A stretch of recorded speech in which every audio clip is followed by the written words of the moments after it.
दोस्तों आपने सरसों का साग खूब खाया होगा, बहुत बार खाया होगा, अलग अलग तरीके का खाया होगा, लेकिन आज के वीडियो में हम आपको बताने वाले हैं एक रिच फाइबर और आयरन से भरपूर सरसों का साग बनाने की एक अलग विधि।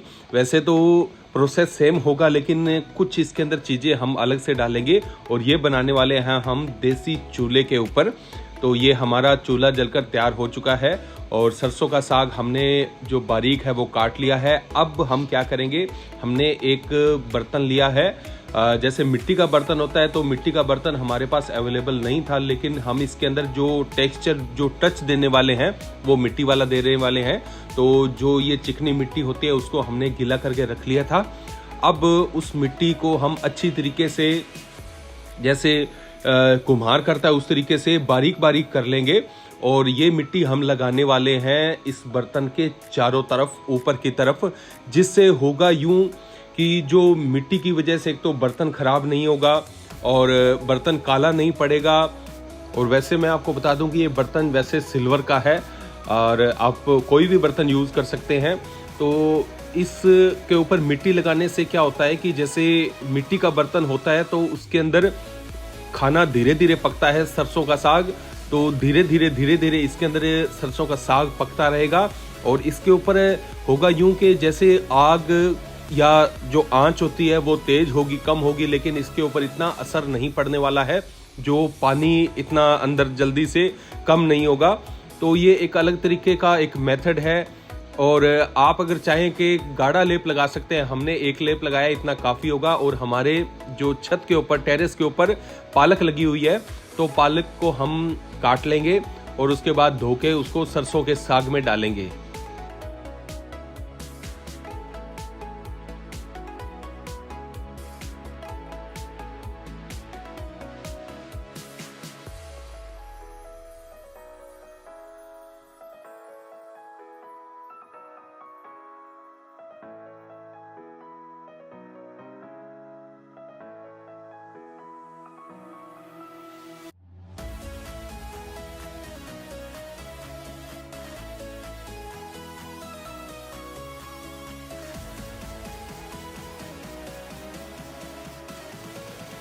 तो इसके लिए सबसे पहले हमने बर्तन के अंदर बस थोड़ा सा पानी भर दिया है, क्योंकि पालक और सरसों के अंदर काफ़ी मात्रा में वैसे ही पानी होता है। और आपको ये ध्यान रखना है, नमक बिल्कुल कम मात्रा में डालना है, क्योंकि ये ऐसी चीज़ें, ये ऐसी सब्जियां होती है जिसके अंदर पहले से ही नमक जो अवेलेबल होता है और काफ़ी नमकीन होती है। और आँच जो आग की है उसको अच्छी तरीके से एडजस्ट कर लेंगे। उसके बाद में हम इसके अंदर सरसों का जो हमने काटा हुआ, छोटे पीस में किया हुआ साग है, उसको हम धीरे धीरे इसके अंदर डालते रहेंगे।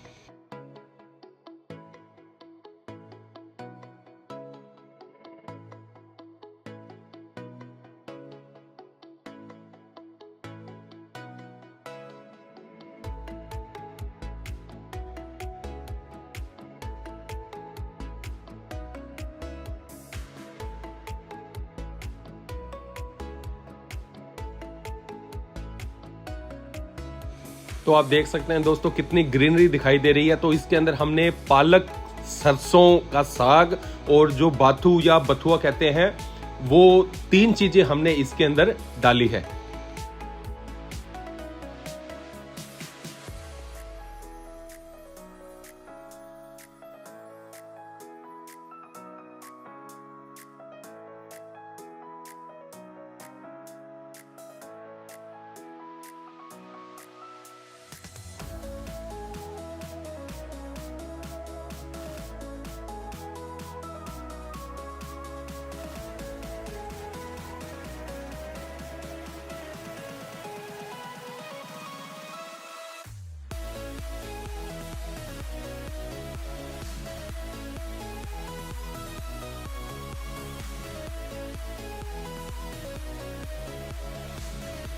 और कुछ देर बाद हम इसके अंदर जो साबुत लहसुन डाल देंगे और जो अदरक होगा उसका 40 से 50 ग्राम का टुकड़ा होगा, उसका छिलका उतार के उसको बारीक इसके अंदर डाल देंगे।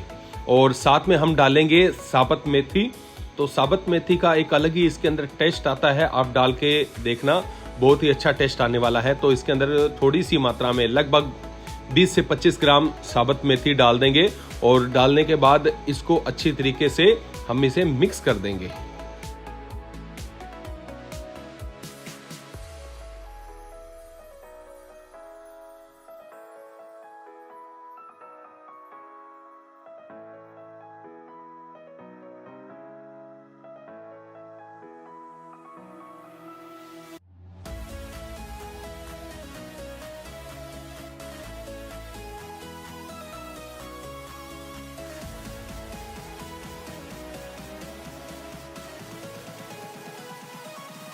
दोस्तों काफी देर हो चुकी है। आप इसको जितना मर्जी पकाना चाहे पका सकते हैं। ढक्कन के अंदर हमने ऊपर पानी डाल दिया था जिससे जो भाप वगैरह बनती है वो बन के वेस्ट ना हो, खत्म ना हो, बस वो उसके अंदर पानी की वजह से वो भाप वापस जल के अंदर पानी के अंदर चेंज हो जाए और इसके अंदर पानी की कमी ना आए।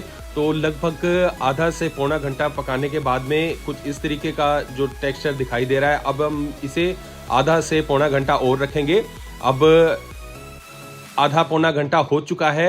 अब हम इसे अच्छी तरीके से घोट लेंगे। उसके बाद में हम इसमें मसाले वगैरह डाल के इसकी बढ़िया ग्रेवी के साथ सब्जी तैयार करेंगे।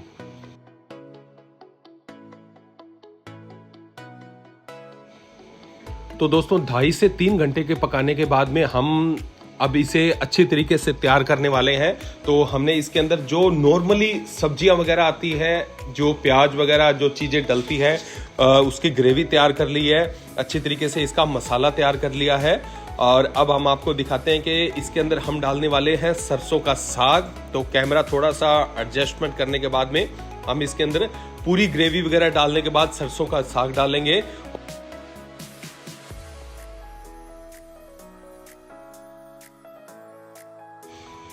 कुल मिला के दोस्तों हमारी ग्रेवी पूरी तरीके से पक चुकी है। तेल उसने लगभग थोड़ा थोड़ा छोड़ दिया है। अब हम इसमें स्वाद के अनुसार मसाले डालेंगे। जितना आपका सरसों का साग है उस हिसाब से आप हल्दी, मिर्च, नमक आप बिल्कुल कम रखिएगा, क्योंकि नमक पहले से ही सरसों के साग वगैरह में होता है। तो धनिया वगैरह डाल के अब इसको हम मसाले को दोबारा से एक बार फिर थोड़ी सी तेज आंच पे चलाते हुए पकाते रहेंगे।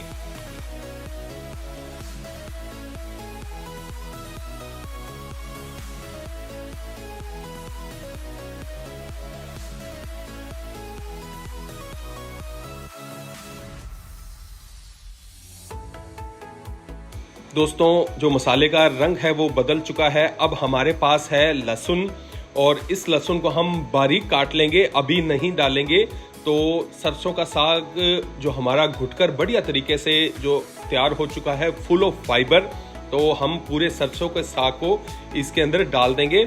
आप जितना सरसों का साग डालना चाहते हैं डाल सकते हैं। हमने जितनी जरूरत है, जितना हम एक बारी में खाएंगे उतना हमने सरसों का साग डाल लिया है।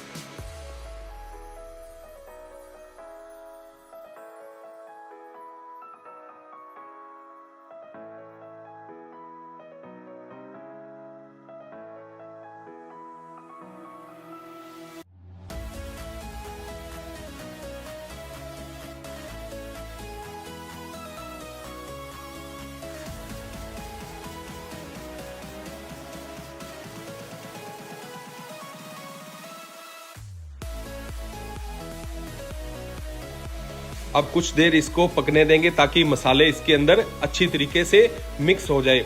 और हमने जो लहसुन है उसको बारीक बारीक काट लिया है। अब लास्ट के अंदर, बिल्कुल एंड के अंदर हम लहसुन डालेंगे ताकि जो लहसुन का टेस्ट है, जो उसके गुण है वो एंड तक आए।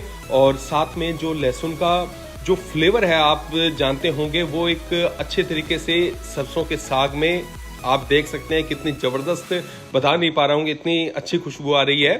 तो अब सरसों का साग हमारा 99% तैयार हो चुका है। थोड़ा सा पकाएंगे और उसके बाद में इसे सर्व करेंगे।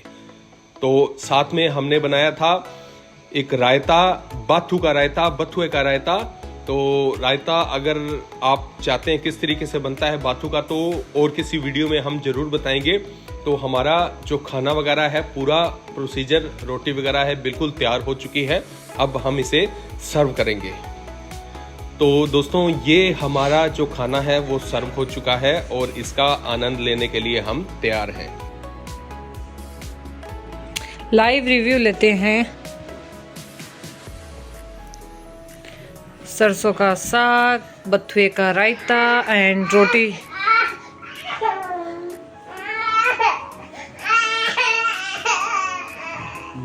मस्त है, बढ़िया। रायता ट्राई करो, चम्मच है। पी रहे हो तो वैसे पी लो।